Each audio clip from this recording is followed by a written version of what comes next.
Hello everyone, this is Era Renee. I had a couple of requests. One, someone wanted me to finish the other video about the evilness. Then some wanted me to do a video about people with money and their attitudes. So I'm going to go with people, money, and their attitudes, and I'll finish the other one later. People, what I've learned with people with money and their attitudes, you have like probably three different type of people. You have people with new money that don't know how to act, and they want to show off in front of everybody to show them all the luxury things that they purchased that they could afford prior to what they purchase now. And then they want to try to show off and try to make everybody else feel less or feel like they need to go out and try to, I guess, fake the funk and try to be like them. Then you have investors, people that invest their money and they do it very quietly. You'll never know that they're rich. You'll never know who they are, what they are, and what they're about. They'll just fit in with all the humble people and carry on a everyday life. Then you have the filthy rich that feel as though that they have to have servants and people underneath them and feel that everyone underneath them are peasants. But one thing, as I said before, is you have to realize is when you pass over, you can't take any of that with you. What happens is you end up leaving people fighting over the items in which you have left, which should never be an issue. You make sure you do your will. But, when there's money involved, people that you don't even know will come out of the woodwork. And it's sad because everybody wants a piece of American pie. Everybody wants to live the fabulous life. Me, I just prefer comfortable. Um, you know, in love with someone that loves me like I love them, and us just enjoying life. If we have to do a 9 to 5, we have to do a 9 to 5. If we have to go to work, whatever we have to do, we just have to do it. And we have open communication. But money is the key in the. It's an evil thing. People will try to get over on you. People will borrow money, never want to pay it back. But with the fame and the glory, there comes a price. You have people constantly knocking at your door, trying to befriend you. Long lost relatives, some of everything. People claiming to be someone that they're not. And people telling other people that they know you, they're kin to you, they can tell you about who and what you did as a child. But that was you as a child. That's not you now. And even if so, a lot of times they don't know you. Another thing is, some people, when they become famous, they forget where they come from. And they'll make statements like, I didn't lose nothing there. There's no need for me to go back.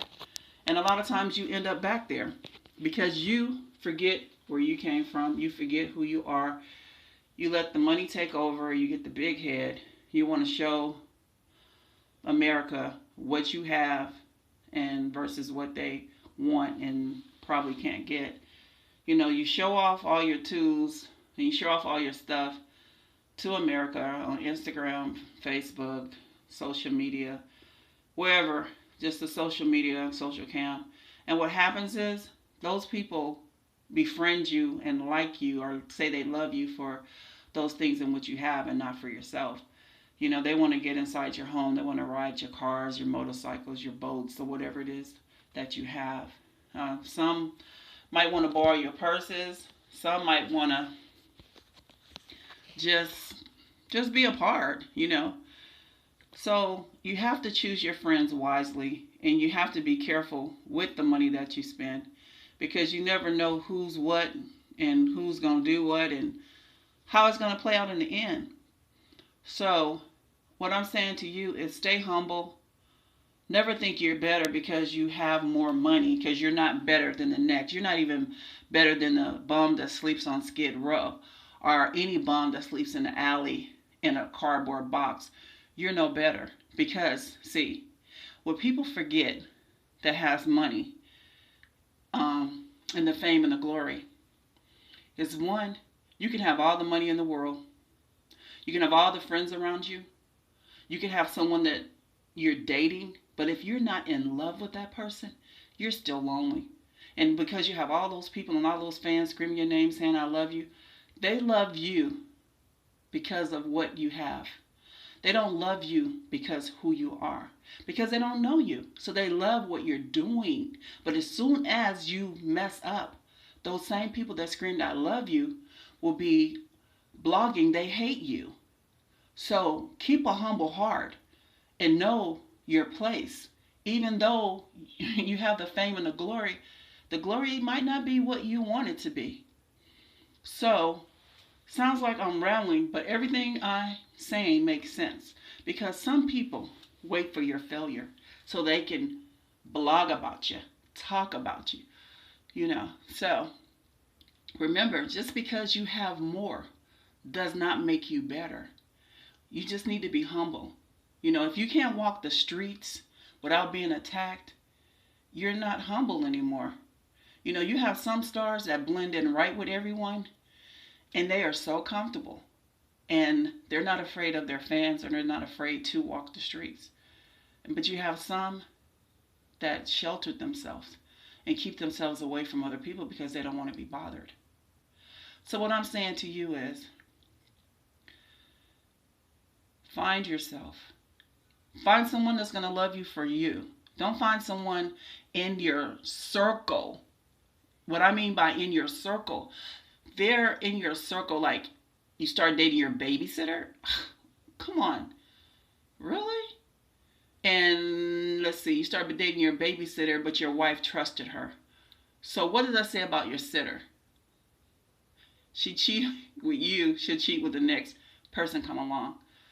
So just try to do what's right, as you know I say, because it's right. Put God first and everything else will follow. Never put yourself above any man, because you're not. Never think of yourself as better, because you're not. You might be well off, but you're not better. And remember, no matter how much you have and who is in your circle, if it's not that magical one, someone that can love you more than you love yourself, you're still a lonely person. And you're still looking and you're still reaching out. And you got people controlling you. You got your agents. Even though you think you're in charge, someone's controlling you. And just remember that fame and glory, the light is able to be turned off, because you might be the end thing now, but there's always someone on your coattail that's going to be younger, wiser, more hipper, and come in with a whole new era for the whole new generation, which is going to phase you out.